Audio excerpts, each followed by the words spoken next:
బంగ్లాదేశ్ అట్టుడుకుతోంది. నిరసనలు, విధ్వంసాలు ఆగడం లేదు.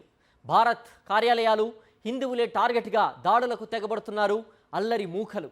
అర్ధరాత్రి మరోసారి ఢాకాలోని భారత హైకమిషనర్ ఆఫీస్పై దాడికి పాల్పడ్డారు, రాళ్లు రువ్వారు.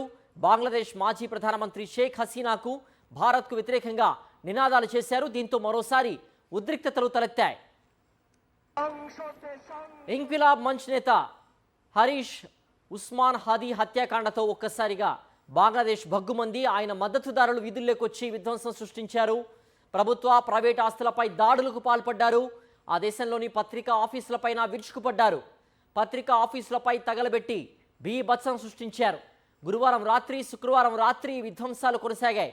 బంగ్లాదేశ్ జాతిపిత షేక్ ముజిబుర్ రెహమాన్ నివాసాన్ని కూడా ఆందోళనకారులు వదలలేదు. తమకు వ్యతిరేకంగా వ్యాఖ్యలు చేశారన్న ఆరోపణలతో మైమన్ సింగ్ జిల్లాలో 25 ఏళ్ల దీపు చంద్రదాస్ పై దుండగులు దాడి చేసి చంపేశారు.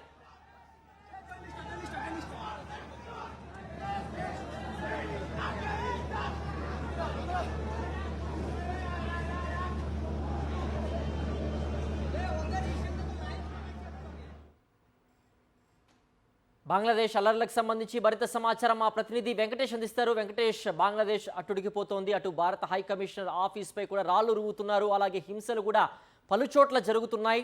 కంట్రోల్ చేసే పరిస్థితి కనిపించట్లేదు. దీనికి సంబంధించిన పూర్తి అప్డేట్స్ ఏంటి వెంకటేష్? పొరుగు దేశం బంగ్లాదేశ్ లో అరాచకం రాజ్యం వెళ్తుంది. శాంతి భద్రతలన్నీ కూడా పూర్తిగా కరువయ్యాయి. ఇంక్విలాబ్ మంచ్కి సంబంధించినటువంటి యువ నాయకుడు ఉస్మాన్ హాదీ హత్య తర్వాత బంగ్లాదేశ్ లో పరిస్థితులన్నీ కూడా చేతులు దాటాయి. అక్కడ ఉన్నటువంటి యూనిస్ ప్రభుత్వం కూడా పూర్తిగా చేతులు ఎత్తేయడంతో ఆర్మీ ప్రస్తుతం రంగంలోకి దిగి పరిస్థితిని కంట్రోల్ చేసేటువంటి ప్రయత్నం చేస్తోంది. అయినప్పటికీ అక్కడ ఉన్నటువంటి అల్లరి ముఖలు భారీ ఎత్తున హిందువులను టార్గెట్ గా చేసి ఇళ్లపైన దాడులు చేస్తున్నారు. నిన్న ఒక వ్యక్తిని చెట్టుకు ఉరేసి చంపినటువంటి పరిస్థితి. సో మొత్తం అక్కడ బంగ్లాదేశ్ అంతా కూడా పూర్తిగా అరాచక రాజ్యం వెళ్తున్నటువంటి పరిస్థితి. అలాగే ఇటు పత్రికా కార్యాలయాలకు కూడా పూర్తిగా నిప్పు పెట్టినటువంటి సందర్భం మనకు కనబడుతుంది. కంప్లీట్ గా ఒక బాయిలింగ్ పాయింట్ లోకి బంగ్లాదేశ్ వెళ్లిపోయింది. ఫిబ్రవరిలో ఎన్నికలు ఉన్నటువంటి నేపథ్యంలో ఇంక్విలాబ్ మంచ్ నుంచి ఈ యువ నాయకుడు ఉస్మాన్ హాదీ పోటీ చేయాలనుకున్నారు. కానీ అకస్మాత్తుగా వారం కిందట జరిగినటువంటి మసీదు నుంచి బయటకు వెళ్తున్నటువంటి సందర్భంలో ఆయన పైన కాల్పులు జరిగాయి. ఆ కాల్పుల్లో అతను సింగపూర్ లో చికిత్స పొందుతూ చనిపోయాడు. దాంతో ఒక్కసారిగా విద్యార్థులు అలాగే రాడికల్స్ ఇస్లాం సంఘాలను కూడా పూర్తిగా రెచ్చిపోయి భారీ ఎత్తున హింసకు పాల్పడుతున్నాయి.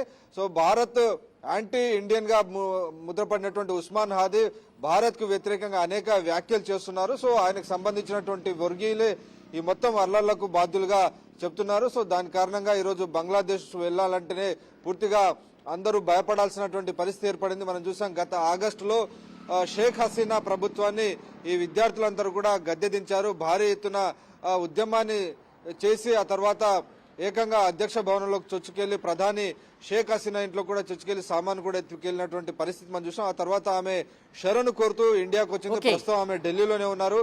అయితే షేక్ హసీనాను తమకు అప్పగించాలని బంగ్లాదేశ్ సంబంధించినటువంటి రాడికల్ సంస్థలన్నీ కూడా విజ్ఞప్తి చేస్తున్నటువంటి నేపథ్యంలో పూర్తిగా అక్కడ ఉన్నటువంటి తాత్కాలిక ప్రభుత్వానికి అధినేత అయినటువంటి యూనస్ కంప్లీట్ గా ఈ పరిస్థితిని చక్కదిద్దడంలో ఫెయిల్ అయినటువంటి పరిస్థితి మనకు కనబడుతుంది. సో ప్రతి రోజుకు బంగ్లాదేశ్ లో పరిస్థితి దిగజారుతుండడంతో బంగ్లాదేశ్ కు ఎవరు వెళ్ళొద్దని చెప్పేసి ఇప్పటికే ఇండియా నుంచి అడ్వైజరీ కూడా జారీ చేశారు.